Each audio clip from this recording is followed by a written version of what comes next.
लगातार Iran Israel को झटके पर झटके दे रहा है। लगातार जंग के बीच आप देखिए कि चाहे डिमोना साइट्स की बात की जाए, इसके अलावा अराद की बात की जाए, हैफा की बात की जाए, तल अबीब की बात की जाए, मशरिकी यरूशलेम की बात की जाए, यानी पूरे इजराइल में एक तरह से अफरा तफरी का माहौल है। पूरे इजराइल में लोग परेशान हैं। लगातार ईरान के मिसाइल इजराइल के बादलों पर गरज रहे हैं। लगातार ड्रोन के जरिए से ईरान पूरे इजराइल पर एक तरह से निशाना साध रहा है। और इस बीच एक और बड़ी खबर इजराइल के लिए आई है। इजराइल के लिए बड़ी और बुरी खबर दरअसल आई है। दरअसल इजरायली पासपोर्ट पर पाबंदियां लगा दी गई हैं। आलमी सतह पर अब कशीदगी की झलक साफ तौर पर नजर आ रही है। हालिया अरसे में दुनिया भर में एक अहम पेशरफ्त सामने आई है, जहां कई ममालिक ने इजरायली पासपोर्ट रखने वाले अफराद के दाखिले पर पाबंदियां लगा दी हैं या तो बहुत सख्त शराइत लगा दी हैं।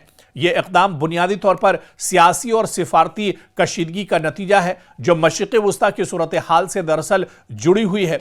आप देखिए कि रिपोर्ट्स के मुताबिक इजरायली शहरियों के दाखिले पर कई ममालिक ने सख्त कदम उठाया है, पाबंदियां लगाई है। कई ममालिक ने यह सख्त कंट्रोल एक तरह से बढ़ा दिया है। ईरान अब कोई इजरायली नहीं जा सकता है। पाकिस्तान आने पर भी पाबंदी होगी। सऊदी अरब और मलेशिया ने भी इस पर पाबंदी लगाई है। और इसके अलावा कई और मुल्क हैं जिन्होंने इजराइल के पासपोर्ट रखने वाले लोगों पर अब ट्रैवल पर एक तरह से पाबंदी लगा दी है। यानी इजराइल अपने घर के अंदर ही परेशान था, अब दुनिया के दूसरे मुल्क भी इजराइल के शहरी नहीं जा सकते हैं। इन ममालिक में आमतौर पर इजरायली पासपोर्ट पर सफर करने की इजाजत नहीं दी जाएगी। और इस पाबंदी के बाद आप देखिए कि इजराइल के टूरिज्म पर बहुत बड़ा असर होगा। इजरायली शहरी इन ममालिक का सफर नहीं कर सकते हैं। सयाहती सनत पर इसका असर होगा।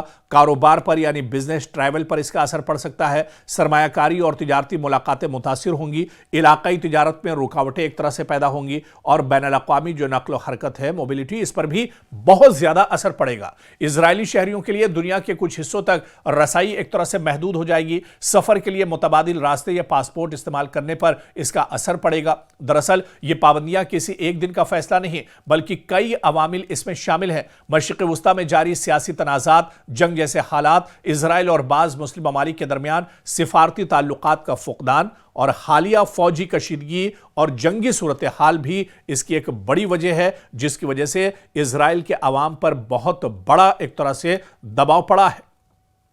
और इस फैसले के बाद आप देखिए कि दुनिया भर में कई अहम सवाल उठ रहे हैं कि क्या पासपोर्ट की बुनियाद पर पाबंदियां दुरुस्त हैं? क्या यह बैनुल-अक़वामी सफर की आज़ादी के खिलाफ है? क्या इससे सिफारती ताल्लुकात मजीद खराब होंगे? दरअसल माहिरीन का कहना है कि इस सूरत हाल आलमी सिफारतकारी के लिए एक बहुत बड़ा चैलेंज बन सकती है। और ऐसे में इजराइल के अवाम की परेशानियां काफी ज्यादा अब बढ़ती हुई नजर आ रही हैं।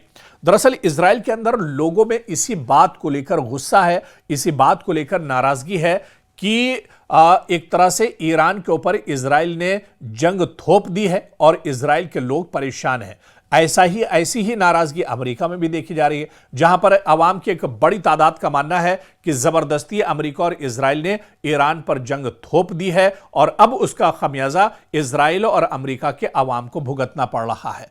ऐसे में इजराइल और अमेरिका के अंदर बेंयामिन नेतन्याहू और डोनाल्ड ट्रंप की सरकार के खिलाफ लगातार प्रोटेस्ट और एहतजाज हो रहे हैं। लोग मांग कर रहे हैं कि इस जंग को रोका जाना चाहिए, क्योंकि इस जंग की वजह से लोगों को बहुत ज्यादा परेशानियों का सामना करना पड़ रहा है। बल्कि इजराइल और अमेरिका नहीं, इस जंग के असरात सिर्फ मिडिल ईस्ट नहीं, बल्कि इस जंग के असरात अब पूरी दुनिया पर कहीं ना कहीं एक तरह से सामने आ रहे हैं। ऑयल एंड गैस और एनर्जी की कमी हो रही है। एयर ट्रैफिक में बहुत बड़ा दबाव बना हुआ है। लोग एक मुल्क से दूसरे मुल्क जाने के लिए परेशानी का सामना कर रहे हैं। तो ऐसे में अब सूरत हाल दरअसल बहुत कशीदा हो गई है और इस सूरत हाल का खमियाजा कहीं ना कहीं अमेरिका और इजराइल को एक तरह से भुगतना पड़ रहा है। और आने वाले दिनों में यह जंग अगर लंबी खिंचती है तो इजराइल और अमेरिका की परेशानियां इस जंग में और ज्यादा बढ़ती हुई नजर आ रही हैं।